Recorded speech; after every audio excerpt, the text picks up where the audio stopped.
three biggest winners for Week 14, biggest winners and losers. Who you got? The two winners is Puka Nacua and Jahmyr Gibbs. They both went out there and dominated. I believe both of them had around 37-ish points. Damn.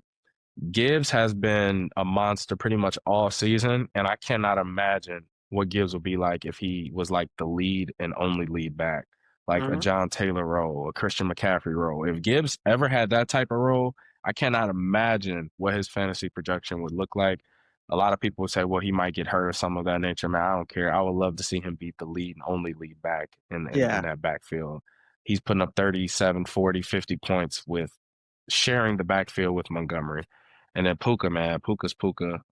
He's been that since he stepped foot in the league, killing it. Versus, I believe they played the Cardinals. They pretty much dominated them from start to finish in that game. Who did you have in fantasy then? Out of these guys that you're naming, who did you have in fantasy that helped you carry yourself to Week 14, to a dub, and into the playoffs? Puka, for sure. So I have both of those guys in my leagues. Unfortunately, the two leagues I have Gibbs in, I didn't make the playoffs in those leagues. Damn. But the league that I have Puka in, the league we're in, I think I'm the 1 seed, maybe 2 seed in that league. And I do have Puka. I lost Neighbors early on, and Puka's just been carrying the torch for me without Neighbors.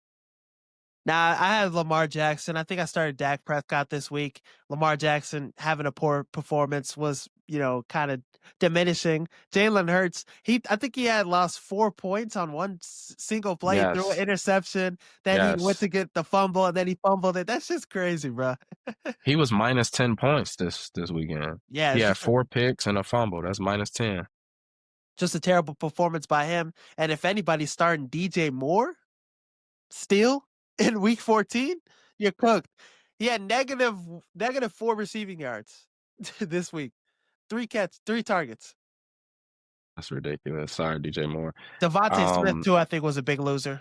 I had 2 losers, man, and it's the tight ends, man, our GOAT tight ends. It's crazy because they just paid Mark Andrews this contract extension, what made me believe that, okay, he's going to be the lead tight end. They'll let Likely go somewhere else, and Andrews still can't get no love. So I thought that Likely would have been their future. Andrews has some fumbles. He looks like he's on his downward trending, and he's still in his 20s, I believe. But yeah, that's shocking me as well. Yeah, so fantasy football, how you feeling headed into the playoffs for the one leagues you're in the playoffs for? Yeah, I'm in the playoffs for 3 leagues. I feel really confident in winning 1 of the 3. However, John Taylor, I have him in 2 of those 3 teams, and I really fear for John Taylor's numbers heading into the playoffs.